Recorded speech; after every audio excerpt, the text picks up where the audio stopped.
It's late September 1924 and a group of migrant workers from Mexico are sitting in a small neighborhood in downtown Los Angeles, having a beer and listening to a tale that's being told by a day laborer from the Los Angeles Railway. His name is Jesus, and he regales his buddies with the hilarious story of how he'd been living with a terrible stench in his house, but he had no idea where it was coming from. Jesus got to work turning his house upside down, but he couldn't find anything rotten. Then he wondered about under the house. He soon found the cause of the awful smell. It was a rat, a dead, rotting rat. He picked the thing up and threw it in the trash can, and 1 week later, people were no longer laughing. They were now crying at the death of Jesus and his daughter. Soon, others in the neighborhood would drop like flies. Jesus had started a plague. His full name was Jesus Lahun, and that neighborhood contained a vibrant community of people mostly of Latino descent. He lived at 700 Clara Street, which would later become known as the Death House, because as you'll see,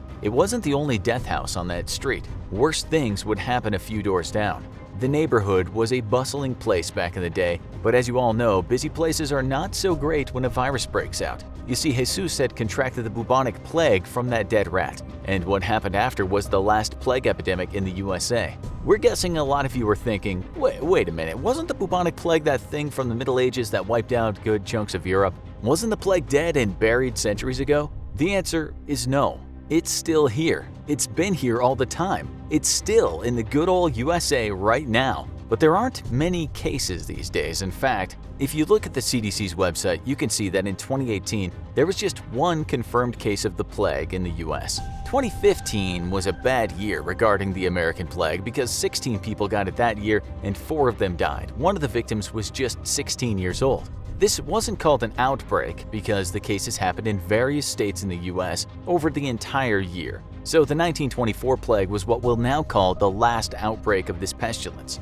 Okay, before we get back to Jesus and the chaos he unknowingly caused, we think you need to know just a little bit more about the plague. Here's a short Plague 101 for you, just so you don't get panicked when there's already a panic-demic going on right now. Over 80% of plague victims come down with the bubonic form. The other forms of plague are septicemic plague and the pneumonic plague. They relate to infections of the blood and of the lungs. If you get the bubonic plague, you'll feel like crap and get a fever and a headache and you won't have any energy. You'll then get little lumps on your body. These are swollen lymph nodes and we'll call them buboes. And that's kind of a cute word, fitting for a cartoon character of a cute puppy. But buboes are nasty things and they hurt a lot. The bubonic plague, as was discovered by millions of people hundreds of years ago, can be deadly. The bad news is it's estimated that if it's left untreated, it will kill 66 to 93% of its victims. The good news is these days we can treat it with antibiotics, and the mortality rate now for treated people is anywhere from 1 to 15%. Okay, so on the first day there was Jesus, and Jesus picked up a rat. And that rat had fleas, and Jesus was bitten by one of them.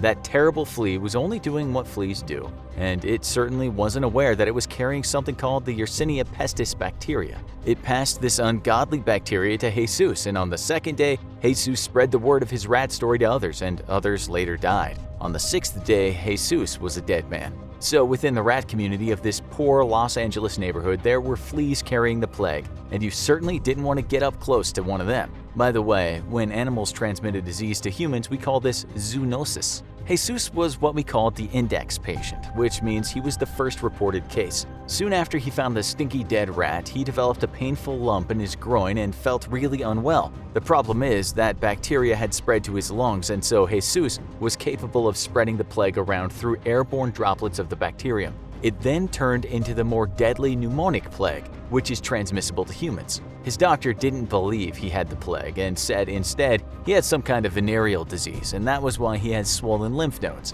That was a deadly mistake that doctor made because Jesus passed the pneumonic plague to his daughter. Her name was Francisca, and she experienced respiratory problems, and the doctor said she had pneumonia, not the plague. A week later, she was dead. The cause of death was wrongly stated to have been double pneumonia, but any medical professional should have had plague on their mind. You see, in the year 1900, it's thought that a ship that landed in San Francisco, which had come from China, had a rat living on it. That rat, or rats, disembarked at the city and then went scurrying around, all of them carrying deadly fleas in their fur. People later started dropping dead from what certainly looked like the plague, but the city didn't close the port and tried to convince people there was no plague on US soil. A plague outbreak is very bad for business. Most of the media did the same and wrote headlines like this one: "No genuine plague. Sensational stories are without foundation." The headline was wrong, and from 1900 to 1908, there were 280 plague cases and 172 deaths in San Francisco.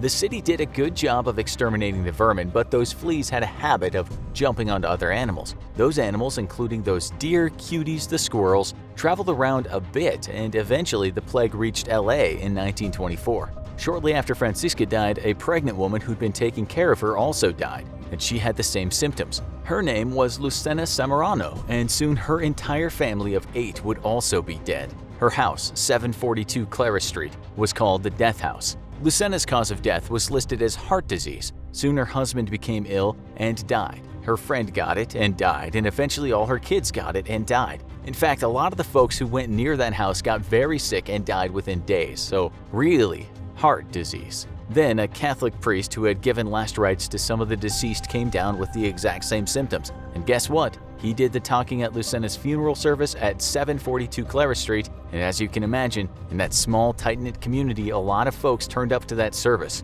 The priest died too. These people had no idea what was going on and looked up to the heavens and asked God for answers, when they really should have been looking under their floorboards. The authorities should have known sooner, since one doctor that traveled to that poor neighborhood, a place where people live in absolute squalor, noticed that there were a lot of very sick people. Some of them could hardly breathe, and some were deathly ill. A few people were taken to the hospital, but still the diagnosis was not plague, with different doctors saying it must be meningitis or influenza or pneumonia or even typhus. Okay, so you'd think that the people would have been shouting plague from the rooftops by now, but it wasn't until 1 month after Jesus kicked the bucket that a Los Angeles County Hospital pathologist identified the disease and announced, "Hey guys, we got a plague outbreak going on here."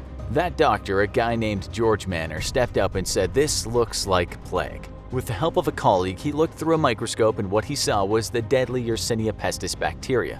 "Beautiful, but damned," said Manor after seeing the true cause of deaths in that community. Meanwhile, friends and relatives of the deceased kept dying, either in hospitals or in their own homes. People panicked, they isolated themselves. The blame game came next, and quite a few not-so-intelligent people from outside the neighborhood started saying things such as, "This is a Mexican disease." 90% of those that died were indeed Mexican, but that didn't mean it was a Mexican disease. That just had been the unfortunate folks who had no choice but to live in squalid houses where there were lots of rats. Quarantine then began, and the neighborhood where the disease had started was sectioned off and guarded by police and volunteers. No one in, no one out was the order given, in what they called the Mexican district. Around 1,800 to 2,500 people were confined to that district, and at the same time panic ensued all over the USA, especially when people read headlines like this one, which was published in the New York Times. "Pneumonic plague takes 7 more victims." How has that ancient disease gotten here in the New World? People screamed. "The Black Death is on our doorstep," others shouted. LA, for many outsiders, was the picture-perfect postcard paradise of the USA. Health authorities soon started telling all people in the city to keep their homes clean. An announcement was given: gatherings of all nature must stop. Movie houses were empty and kids were kept away from school. LA was in the grip of a great panic, and when trolley cars went near the damned neighborhoods, the conductor shouted, "No one gets on and no one gets off." Los Angeles Mayor one George Cryer called an emergency meeting. Present were health officials and also anyone with big business interests in the city. The question was, should they shut the city down, and how much would that damage business? Some emergency procedures were set in place, but there was no city shutdown. Anyone suspected of having the plague had been sent to a special part of the county hospital. Funeral directors were ordered not to embalm the bodies of Mexicans or anyone else whose death was of undetermined causes. Soon, 5 urban districts were cordoned off by rope, and then around them stood 400 quarantine guards. Some of those guys had fought in the First World War, so these were some tough dudes. No one in, no one out, and another order, no shooting. Well, they did shoot any dogs, cats, or chickens that got too close to them. Charities got together and delivered essential items to those in quarantine, and brave medical workers visited the neighborhoods. Meanwhile, rumors persisted in the US that hundreds of Mexicans were dying in those sectioned-off neighborhoods. The cleanup started, and it was fierce. Houses were ripped apart, some entire shacks were burned to the ground. Petroleum and sulfur were sprayed in houses, and lime and rat poison were scattered everywhere. Within months, around 2,500 buildings had been completely destroyed, and yet no compensation at all was granted to the people who had been displaced from their home. One LA resident later commented on what he saw from outside one of those neighborhoods. He said it was an eerie sight to see the sky-high flames at night and reflections in the river, as well as the shadowy figures of firemen running around the quarantined area. The neighborhoods in the Macy Street district in Little Mexico, with their ramshackle dwellings, were pretty much burned to the ground.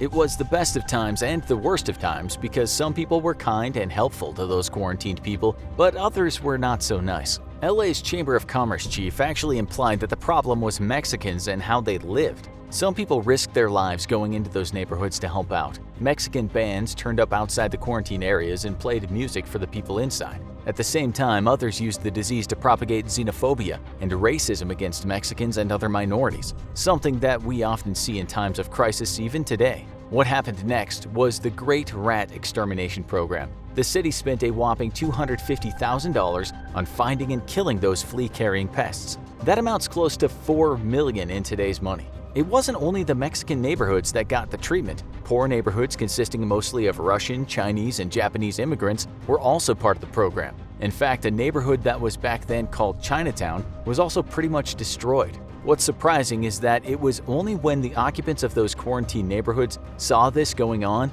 that they found out that rats were the problem and that they had been dying of the plague. They'd actually been kept in the dark as to what was happening. In fact, the media had been told not to make a big issue of what was going on. Certain media urged people not to join in the hysterical gossip about a plague killing hundreds of people. One LA official had a meeting and warned the attendees, "No disease known has such an effect upon the business world as the plague." Some journalists wrote that the Los Angeles Chamber of Commerce had tried to play down what happened because of the possibility of economic collapse and land values dropping. Remember that the City of Angels back then was seen to be the place to be, and if it became the place of the plague, people would leave and tourists would turn their backs on the city.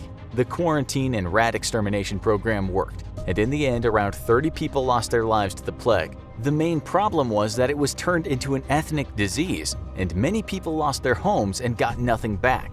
Now go watch this show, What Made the Black Death, the Plague, So Deadly? Or this show, Why Spanish Flu Killed Over 50 Million People, Deadliest Plague in Modern History.